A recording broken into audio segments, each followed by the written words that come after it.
Hello everyone.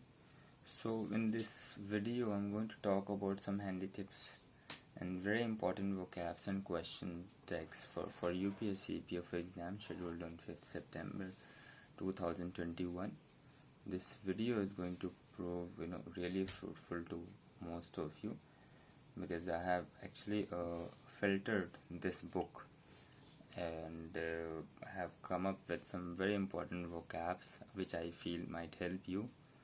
Like last year also there were two words I would like to show you on next slide, and it's a nice book for UPSC EPFO. Even I am also reading this book for this.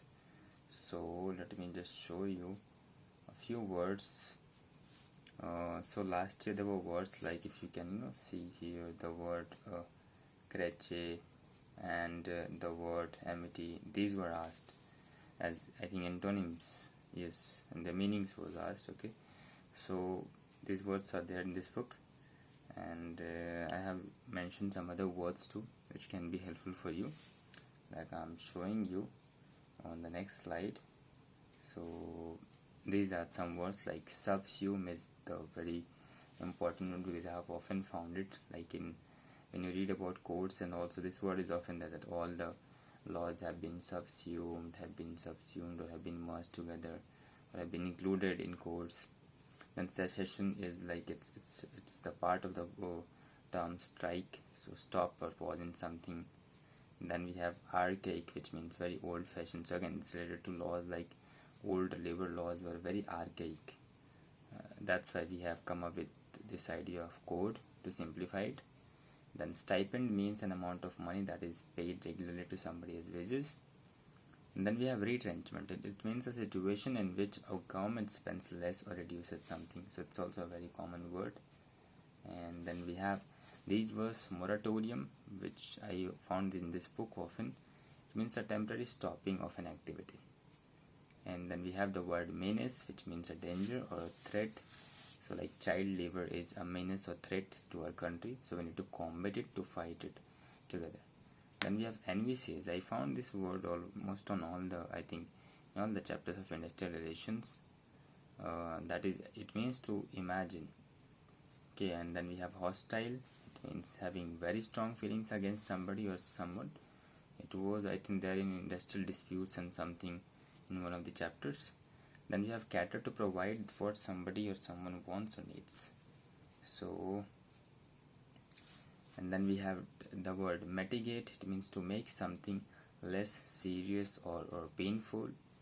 And then convergence means two ideas coming together. Then we have shaptos, which means a kind of tod for something. It was there, I missed to write it.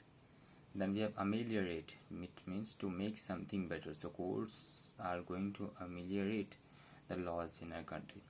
Then creche, it's a kind of swing, where a kind of chair where small kids are kept so that they won't cry and they can enjoy also.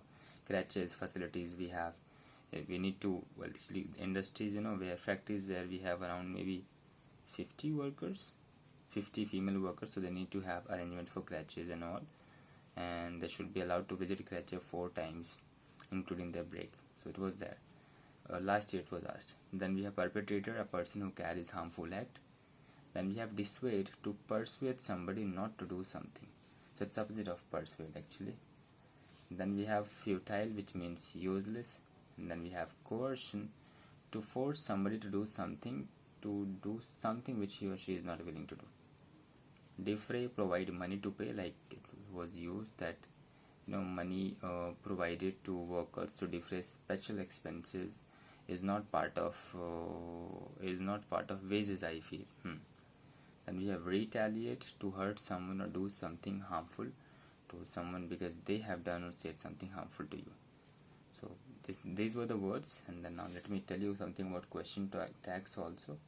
If you are not much prepared, this can be helpful for you. Like question tag, so it's small question at the end of the sentence. Like I've written 2 sentences that he is not preparing for the EPFO exam. Is he? So if you see the sentence at the end, I have a small question, is he or isn't he?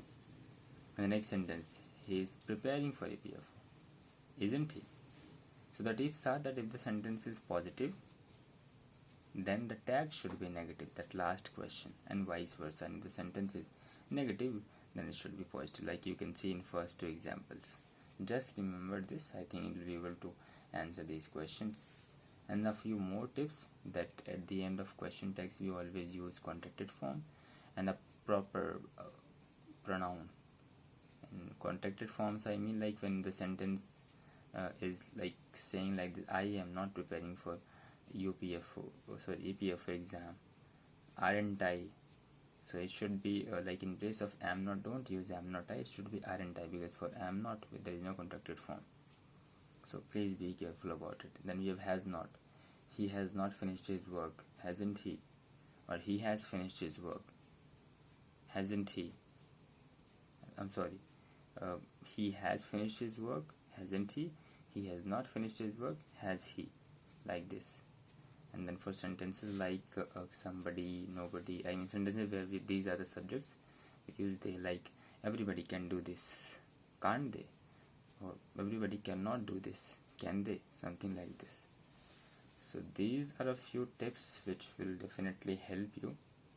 If you're not feeling like a bit unprepared for English section, then this is going to help you. Share this with those also who are preparing for the exam. This might be helpful for them also. And if you want any other video on this, please let me know.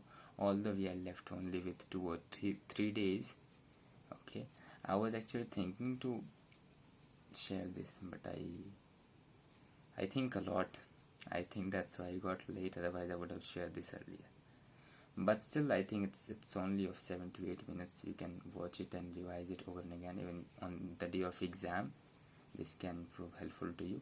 You can share with other learners too.